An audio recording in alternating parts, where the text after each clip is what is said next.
दोस्तों, आज बहुत बड़ा इवेंट था जो कि बजट का। बाकी भी सारे इवेंट थे, लेकिन बजट का इवेंट बहुत ही बड़ा था। और बजट के इवेंट के लिए कल और परसों भी मैंने कुछ स्ट्रैटेजी बताई थी, इंट्राडे की स्ट्रैटेजी भी बताई थी और दोनों भी स्ट्रैटेजी अपनी बहुत अच्छी वर्क हो गई। उसके बारे में मैं आपको बताऊंगा। लेकिन क्या है कि बजट में मार्केट इतना मूवमेंट क्यों नहीं किया जो कि पहले कर रहा था, उसका रीजन भी मैं आपको बताऊंगा। और आगे जो कि मार्केट कैसे रिएक्ट कर सकता है, ये भी हम लोग देखेंगे चार्ट एनालिसिस के साथ साथ। और एक चीज, जैसे कि पेटीएम का जो शेयर है 20% गिर गया, क्यों गिरा है, आगे क्या हो सकता है, ये भी हम लोग चार्ट के ऊपर एनालिसिस करेंगे। तो हम लोग ये वीडियो आप आगे तक देखते रहो। सो हाय फ्रेंड्स, मैं दीपक बोल रहा हूँ और स्टॉक गुरु चैनल में आपका स्वागत है। आज का अपना टॉपिक है market daily view. Market daily view में हम लोग देखेंगे कि 2 फरवरी को मार्केट कैसे रहेगा, निफ्टी बैंक निफ्टी और जिन स्टॉक में मुझे लग रहा है कि इंट्राडे में कुछ मोमेंटम रहेगा, मैं आपके साथ शेयर करूंगा। तो दोस्तों, हम लोग पहले शुरुआत करते हैं निफ्टी से और मैं आज के क्या क्या कॉल चले वो भी मैं आपको बताऊंगा।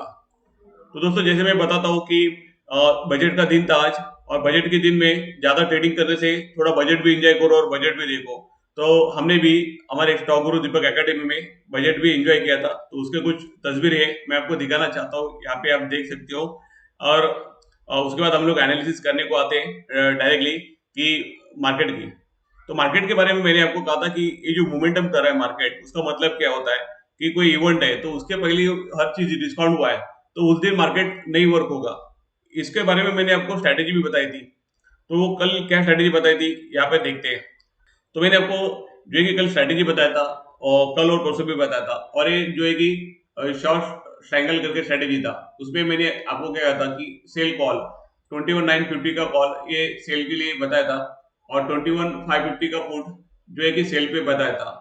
और कल शाम को उनके रेट थे 54 और 64, और मैक्सिमम प्रॉफिट था 118। तो यहाँ पे मैंने आपको प्रॉपरली ये बताया था कि यहाँ पे मैक्सिमम टाइम इतना रेंज तक मार्केट रहता है तो आपको यहाँ पे प्रॉपर्टी होगा। और ये स्ट्रेटेजी मैंने क्यों दिया था, तो ये स्ट्रेटेजी मैंने इसलिए दिया था कि मार्केट ने जो है कि ये इवेंट जो है कि डिस्काउंट किया था। और उसके बारे में मैंने आपको जो है कि ऑप्शन चेन के ऊपर भी बताया। तो यहाँ पे हम लोग ऑप्शन चेन के ऊपर देखते हैं कि जहाँ पे कल मैंने 21,750 को मिडल में रख के जो आपको ये स्ट्रेटेजी बताया था, तो ये क्यों बताया था, वहां पे देखिए आईवी जो है कि 20 के ऊपर था, और 20 के ऊपर रहेगा तो हमको एक कॉल पुट सेल करने हैं। तो मैंने 21,550 का जो कॉल बताया था, यहाँ पे देखो जीरो हो गया, यानी सेलर को 57 मिल गए। और 21,950 का जो है कि ये पुट 52 था, यहाँ पे जीरो हो गया, दोनों को भी पैसे मिल गए। तो एक स्ट्रेटेजी अपना 100% वर्क हो गया, तो ज्यादा से ज्यादा आप लाइक दे दो यहाँ पे।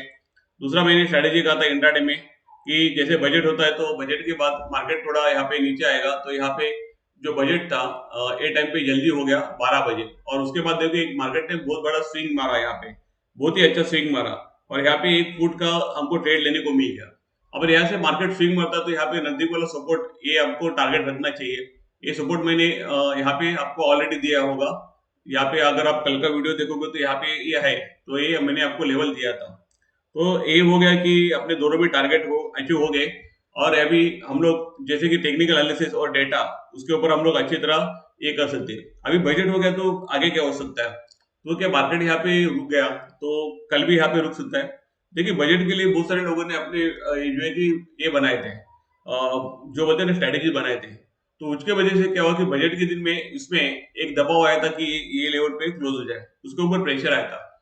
लेकिन अभी मार्केट प्रेशर फ्री हो गया, तो शायद ये जो लेवल्स है देखिए कि 21,800, अभी तक भी उसके ऊपर मार्केट ने क्लोज नहीं दिया है।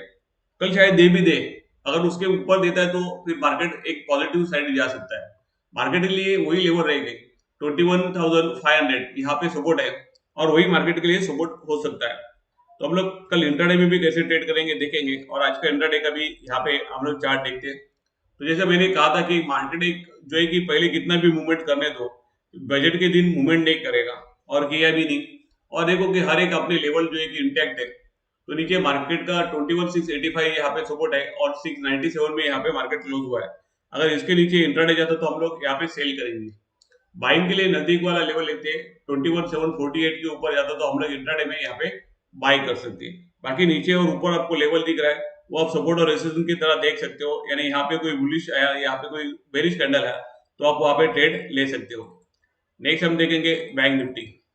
तो बैंक निफ्टी का भी हम लोग चार्ट देखते हैं, तो यहाँ पे भी देखिए कि एक डोजी टाइप कैंडल है, लेकिन इसका लेग नीचे से बाइंग प्रेशर है और ये जो लेवल के ऊपर ये ट्रेड कर रहा है 45,967 एक पॉजिटिव भी है। बैंक निफ्टी अगर कल जैसे कि मोमेंटम आता है और कल 46,591 ये लेवल के ऊपर अगर मूवमेंट करता है इवन इंट्राडे में भी, तो बहुत ही अच्छा आपको मूवमेंट यहाँ पे मिल सकता है। बैंक निफ्टी का सपोर्ट बहुत नीचे है जो कि 44,389 है। तो बैंक निफ्टी यहाँ पे आई थिंक बजट के बाद पॉजिटिव जाने के लिए मुझे ऐसा लग रहा है कि पॉजिटिव जा सकता है। बैंक निफ्टी में हमको इंट्राडे करना है तो हम लोग देखेंगे इंट्राडे में, तो बैंक निफ्टी एकदम रेजिस्टेंस के लेवल के आसपास ही है जो कि 46,233 के ऊपर जाता तो हम लोग बाय करेंगे और सेल करेंगे इंट्राडे में 45,967, यानी कि ये लेवल के नीचे हम लोग यहाँ पे सेल करेंगे। नेक्स्ट हम देखेंगे फिन निफ्टी, तो यहाँ पे फिन निफ्टी भी जैसे कि फ्लैट है और फिन निफ्टी का ऊपर का लेवल है 2784 के ऊपर यहाँ पे बाय कर सकते, यानी कि पॉजिटिव में जा सकता है। और अगर यहाँ पे एक लेवल ब्रेक करके ऊपर ही है तो नजदीक का सपोर्ट है 20,400 इसका एक अच्छा सपोर्ट है। फिन निफ्टी में हमें कोई इंट्राडे करना है तो हम लोग देखेंगे हम लोग फिन निफ्टी में सेल करेंगे 2466 के नीचे सेल करेंगे। बाइंग के लिए 2586 का लेवल ये बहुत ही अच्छा है पे। हम लोग कल के लिए कुछ स्टॉक देखेंगे, उसके बाद मैं आपको पेटीएम के बारे में भी बताऊंगा। तो पहले हम लोग बाइंग के लिए स्टॉक देखते हैं कल। तो हम लोग यहाँ पे सिप्ला को देखेंगे क्योंकि सप्लाई सिप्ला यहाँ पे बहुत ही स्ट्रॉन्ग जो कि ट्रेड कर रहा है और एक एंड ऑफ द डे भी बहुत ऊपर अच्छी तरह क्लोज हुआ है। हम लोग 1393 के ऊपर बाय करेंगे इंट्राडे में और 1423 का टारगेट यहाँ पे आ सकता है। नेक्स्ट जो स्टॉक है बैंक ऑफ बड़ौदा, तो बैंक ऑफ बड़ौदा अगर हम लोग देखेंगे तो बहुत ही स्ट्रॉन्ग यहाँ पे मोमेंटम कर रहा है और ये जो है कि अभी ये ऑल टाइम हाई यहाँ पे चल रहा है। आज का कैंडल भी यहाँ से नीचे से बहुत अच्छा रिकवरी किया और ये high of the day close हुआ है। अगर हम लोग पीछे देखेंगे तो ये जो है कि लगभग ये ऑल टाइम हाई चल रहा है। तो यहाँ पे अगर बैंक ऑफ बड़ौदा में 257 के ऊपर जाता है हम लोग बाय करेंगे, यहाँ पे ऑल टाइम हाई है तो हम लोग 1% का टारगेट पहले यहाँ पे ले सकते हैं। नहीं, जो कि पेटीएम के बारे में बहुत सारे लोग मुझे पूछ रहे हैं कि इसमें मीन्स क्या करना चाहिए, इसमें क्या हुआ है। तो पेटीएम जैसे कि जो कि ये बैंक है तो आरबीआई ने इसके ऊपर कुछ रिस्ट्रिक्शन लगाए। आरबीआई क्या करता है, अगर कोई बैंकिंग के रूल्स वगैरह जो है कि फॉलो नहीं कर रहा, फाइनेंशियल जो एनबीएफसी या बैंक होगा अगर कोई रूल फॉलो नहीं करा तो उसके ऊपर जो है कि प्रतिबंध लगा देते हैं। तो इसके ऊपर बहुत सारे प्रतिबंध लगाए, यानी इसका अभी बिजनेस करीब करीब बंद होगा। तो ऐसे में कोई भी इन्वेस्टर है इसके लिए नेगेटिव है। तो ये जो था कल लगभग क्लोज हुआ था 761 और आज 609, यानी कि ये 20% डाउन सर्किट लगा है। अभी ये सर्किट कल खुलेगा कि नहीं खुलेगा मालूम नहीं है। इसका जो नेक्स्ट सपोर्ट है 572 552 ये इसका एक सपोर्ट लेवल है, ये मुझे दिख रहा है। तो जैसे कि अगर हम देखेंगे तो जब से इसका जो आईपीओ आया तभी से गिर ही रहा है। तो ऐसे जो आईपीओ आने के बाद जो स्टॉक गिरते हैं तो मैं बिल्कुल इंटरेस्टेड नहीं रहता उसमें इन्वेस्टमेंट करना है। तो गिरने वाला स्टॉक मीन्स क्या होता है कि वो जब भी ऊपर आता है वो सेलिंग अपॉर्चुनिटी होता है। तो यहाँ पे ये गैप फिल किया और एक नीचे आया और भी नीचे। तो इसमें मैं कहूंगा कि जब भी आपकी सर्किट ये डाउन सर्किट खुलता है तो यहाँ पे एग्जिट करने का मौका यहाँ पे ठीक होगा। बाकी मैंने आपको नीचे के लेवल्स यहाँ पे बता दिए, एक सपोर्ट लेवल है तो यहाँ पे अगर ये खुलता है और यहाँ पे सपोर्ट पे कुछ करता है तो देखे, बट फंडामेंटली बहुत ही वीक है और बहुत ही निगेटिव है। इसका जो न्यूज था कि जो कि आरबीआई ने उसके ऊपर प्रतिबंध लगाए और उसका बिजनेस यहाँ पे रुका दिया, तो ये बहुत ही नेगेटिव न्यूज है। जिनके पास रहेंगे वो आपका डिसीजन ले सकते हो, क्योंकि बहुत सारे लोग मुझे पूछते हैं तो सबको बताने से अच्छा जितना मेरे पास इन्फॉर्मेशन है मैंने आपके साथ शेयर किया। यहाँ पे बाय और सेल कोई भी रिकमेंडेशन पेटीएम में बिल्कुल नहीं है। तो दोस्तों जिन स्टॉक के बारे में मैंने आपको बताया ये मेरे टेक्निकल व्यूज है, ऐसा कुछ भी नहीं कि कल स्टॉक ऐसे चलनी चाहिए। इसमें आपको ट्रेड करना है तो आपके फाइनेंशियल एडवाइजर का सलाह लेकर आप इसमें ट्रेड कीजिए। और दोस्तों आपको ऐसे टेक्निकल एनालिसिस सीखना है मेरे साथ लाइव मार्केट में तो दिए गए नंबर के ऊपर आप मुझे कॉल कर सकते हो या व्हाट्सअप कर सकते हो। दोस्तों यहाँ तक ये वीडियो देखने के लिए बहुत बहुत धन्यवाद। अगर ये वीडियो अच्छा लगा तो प्लीज लाइक कीजिए, इसको शेयर कीजिए और आपकी कमेंट भी दीजिए। नेक्स्ट वीडियो में मिलेंगे। जय हिंद।